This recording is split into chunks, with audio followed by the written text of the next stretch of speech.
आज लौह पुरुष सरदार वल्लभ भाई पटेल की 145वीं जयंती। केवड़िया में सरदार पटेल की सबसे ऊंची प्रतिमा स्टैच्यू ऑफ यूनिटी पर श्रद्धांजलि देने पहुंचे गृह मंत्री अमित शाह।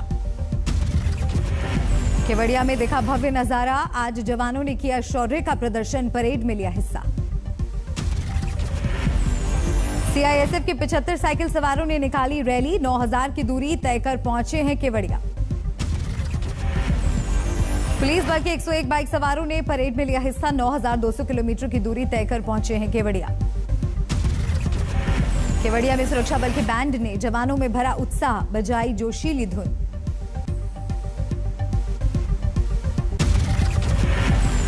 केवड़िया में मनाए जा रहे राष्ट्रीय एकता दिवस में सुनाया गया पीएम मोदी का रिकॉर्डेड वीडियो संदेश। इस वक्त इटली में हैं पीएम मोदी।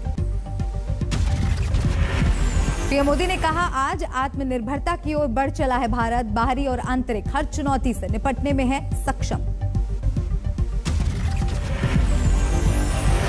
उनकी प्रेरणा से भारत बाहरी और आंतरिक हर प्रकार की चुनौतियों से निपटने में पूरी तरह से सक्षम हो रहा है।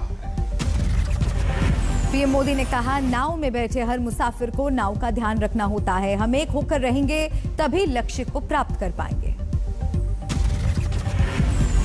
पीएम मोदी ने कहा, आज देश के कोने कोने में पहुंचना हुआ सुगम। इससे घट रही दिलों की दूरी। विकास पथ पर बढ़ रहा है देश का हर हिस्सा। केवड़िया में बोले गृह मंत्री अमित शाह, भारत को खंड खंड करने के विरोधी मंसूबे को सरदार पटेल ने राष्ट्रीय एकता में बांधा। 500 से ज्यादा रियासतों का भारत संघ में कराया समावेश। बिना नाम लिए अमित शाह का कांग्रेस पर आरोप। कहा, सरदार पटेल और उनके योगदान को भुलाने की कोशिश की गई। आजादी के बाद उनको ना भारत रत्न दिया गया और ना ही उनका उचित सम्मान किया गया।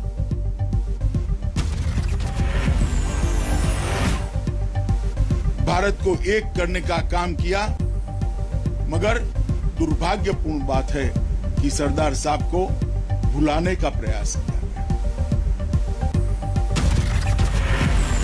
अमित शाह बोले, सूर्य को बादल ज्यादा देर तक नहीं रोक सकते। अब सरदार पटेल को भारत रत्न भी दिया जा चुका है और विश्व की सबसे ऊंची प्रतिमा भी आज दुनिया के सामने है।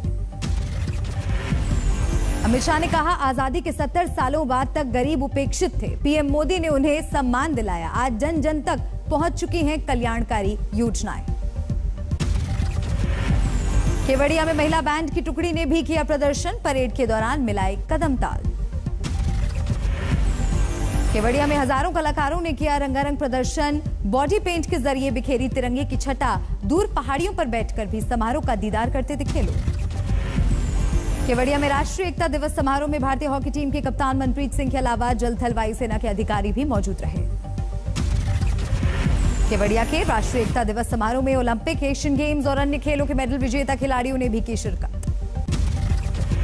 सरदार पटेल की जयंती पर जूनागढ़ में बिखरे रंग। रंगोली के जरिए बचपन से लेकर आजादी की लड़ाई तक की तस्वीरें।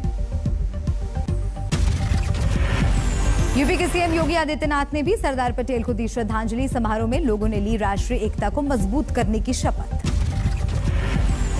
सरदार पटेल की जयंती पर लखनऊ में भी हुआ राष्ट्रीय एकता परेड का आयोजन। सीएम योगी ने दिखाई हरी झंडी।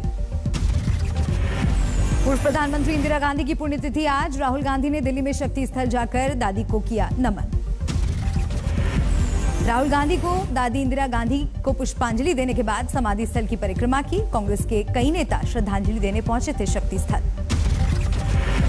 राहुल गांधी ने इंदिरा गांधी को बताया नारी शक्ति का बेहतरीन उदाहरण। किया ट्वीट, मेरी दादी अंतिम घड़ी तक निडरता से देश सेवा में लगी रही। उनका जीवन हमारे लिए प्रेरणा स्रोत। ऐतिहासिक ट्रेवी फाउंटेन देखकर होगी पीएम मोदी के इटली दौरे के तीसरे दिन की शुरुआत। आज सप्लाई चेन पर ग्लोबल समिट में पीएम मोदी का संबोधन। G20 समिट में पीएम मोदी ने दिया एक धरती एक स्वास्थ्य का मंत्र। कहा, कोरोना के काल में भारत ने किया 150 देशों को दवा की सप्लाई। आज G20 समिट का अंतिम दिन। जलवायु परिवर्तन और विकास पर होने वाले 2 सत्र में शामिल होंगे पीएम मोदी। शाम को ब्रिटेन के लिए रवानगी। वेटिकन सिटी में पीएम मोदी ने पोप फ्रांसिस से की मुलाकात। भारत आने का दिया न्योता। गरीबी और जलवायु परिवर्तन पर की चर्चा।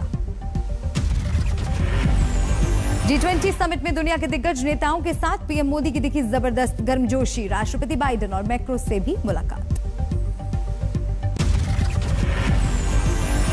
सीएम योगी के गढ़ गोरखपुर में प्रियंका गांधी की रैली आज। लड़की हूं, लड़ सकती हूं के नारे वाले पोस्टरों से पटा इलाका। गोरखपुर में सुबह से कांग्रेस कार्यकर्ताओं में दिखा उत्साह, ठोंकी ताल। योगी के गढ़ में मचा देंगे हाहाकार। यूपी प्रदेश कांग्रेस अध्यक्ष अजय कुमार लल्लू ने कहा, प्रियंका गांधी की प्रतिज्ञा रैली नहीं, ये रैला है। अखिलेश को बताया घर बैठकर राजनीति करने वाला नेता।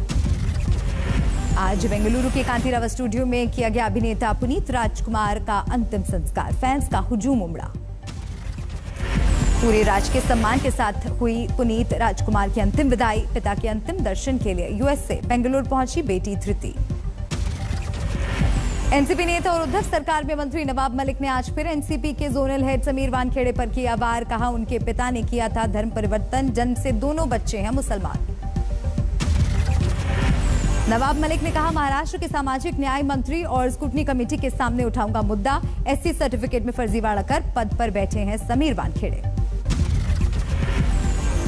मैं अपनी बात पे कायम हूं कि वे एससी के सर्टिफिकेट पे फर्जीवाड़ा करके उस पद पे बैठे हैं। समीर वानखेड़े के परिवार ने केंद्रीय मंत्री और आरपीआई अध्यक्ष रामदास अठावले से की मुलाकात। समीर के पिता और पत्नी क्रांति रेड करने की मुलाकात। अठावले ने कहा, ड्रग केस के बाद समीर वानखेड़े के पिता को साजिशन दाऊद बताया जा रहा है। उन्हें जानबूझकर परेशान किया जा रहा है। नवाब मलिक को ऐसे आरोप प्रत्यारोप रोकने चाहिए।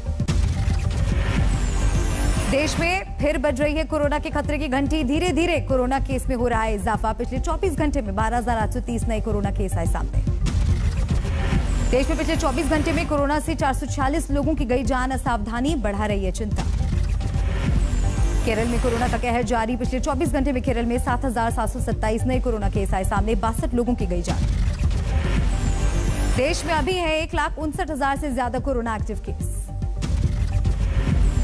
देश में अब तक 1 अरब 6 करोड़ 14 लाख से ज्यादा लोगों का हुआ वैक्सीनेशन। यूपी के मेरठ में कोरोना रिटर्न का संकट। 7 नए कोरोना केस मिलने से मचा हड़कंप। यूपी के अमरोहा में आज बीकेयू की किसान महापंचायत पहुंचे राकेश टिकैत। मेरठ में बदमाशों ने जौहरी को बंदूक की नोक पर लूटा, हुए फरार। एटीएम से पैसे ही नहीं, सोने के सिक्के भी निकलेंगे। कोयंबटूर में लगी एटीएम में रुपयों से सोने के सिक्के खरीदने का बंदोबस्त।